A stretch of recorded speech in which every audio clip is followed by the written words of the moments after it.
Okay, imagine for a second that your mind is a house. It's your fortress. It's safe, secure, completely your own. But then one day, you come home and it's been ransacked. Your peace is gone, your certainty has been stolen, and, your first instinct is to find the intruder, right? To blame the thief who broke in. But what if the truth is a lot more unsettling than that? What if the locks were never picked? What if you were the one who left the door wide open? And that's where this really profound teaching from ShriPrashant comes in. It's the absolute heart of the story we're exploring today. The idea is that the problem isn't some thief lurking outside, just waiting for a chance. No. The real problem is the invitation, the vulnerability, the open door. And that door, well, it's on the inside. It's a pretty confronting question, isn't it? I mean, it almost sounds like we're blaming the victim. But this isn't about blame. Not at all. It's about reclaiming your power. It's about understanding this hidden mechanism inside all of us that makes us vulnerable to the world's exploitation. So how does this even happen? How do we unknowingly send out an invitation for our own problems? Well, the answer doesn't start with the thief. It starts with the signal we send out long before they ever show up.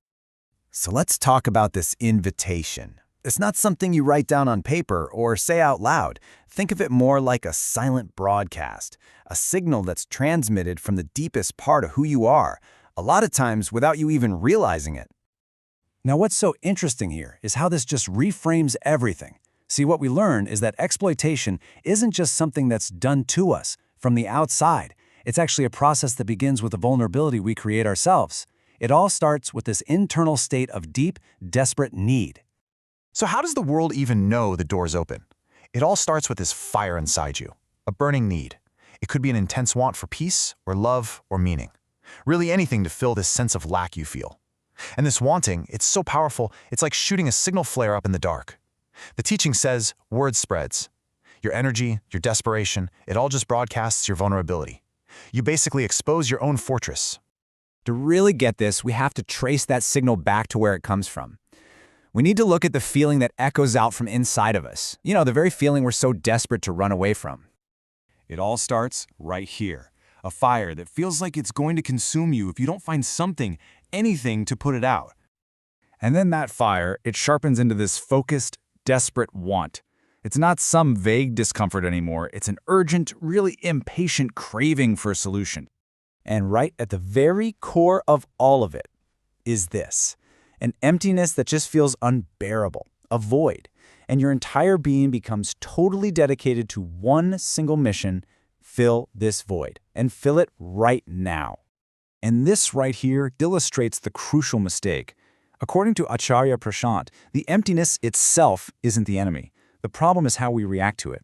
Instead of just sitting with it, observing it, trying to understand what it is, we panic. We cry out. And that cry, well, that cry is like ringing the dinner bell for every exploiter out there. So what happens when that cry for help is heard? Who comes running?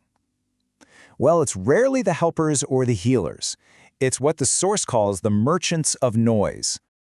The moment the world senses your desperation, vendors of every kind just appear. But they're not there to solve your problem. They're there to profit from it. They offer you counterfeit solutions, hollow comforts, cheap distractions. They're all designed to quiet your crying, but they will never fill your void. They just rush in with noise, because in the chaos of your desperation, you're an easy customer. And this is just the brutal logic of the marketplace, isn't it? When a buyer is impatient and desperate, a seller can promise them the world and deliver absolutely nothing. At that point, you're not looking for truth anymore. You're just looking for an escape. And believe me, they are more than happy to sell you the most convincing illusion they've got. But right here, this is where the story turns. This is where you take your power back, because the entire dynamic can be flipped with one fundamental internal shift. It's a shift away from that desperate need and toward a quiet, powerful sight. Just look at this transformation. On one side, you've got the helpless buyer. They're crying out, begging for comfort, and they'll buy any promise that offers even the slightest relief. But on the other side, the clear observer does something radically different.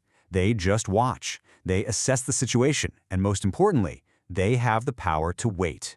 They're no longer a victim of their own urgency. So the crucial point is this. The way you fight back against exploitation is through self-examination. The moment you turn your attention inward and just observe your own hunger, your own neediness, without judging it or panicking, the whole game changes. The vultures, these merchants of noise, they only have power over you when you're blind to what's going on inside yourself. And this brings us to the final and most empowering act. We've seen how the door was opened, we've met the people who come rushing in, and we've discovered the internal shift that changes everything. So now what? What is the action we have to take? And the steps are actually beautiful in their simplicity. If you don't want to be deceived, stop being so needy. Now, this doesn't mean you won't have needs, but you stop letting that desperation define who you are. If you don't want to be sold lies, stop begging for comfort. And most profoundly, understand this. Others can only exploit you after you have first abandoned yourself. So, stop abandoning yourself.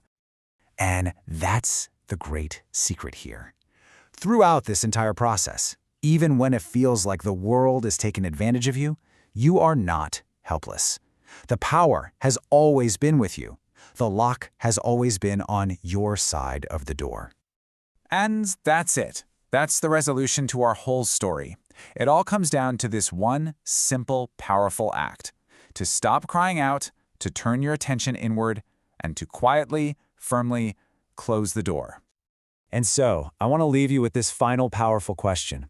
The entire marketplace of noise and distraction, it's all built on our inner chaos. So what happens to that world, to those merchants? What happens when one by one we stop being needy customers and we start becoming clear observers? What do you think will happen when we finally choose clarity?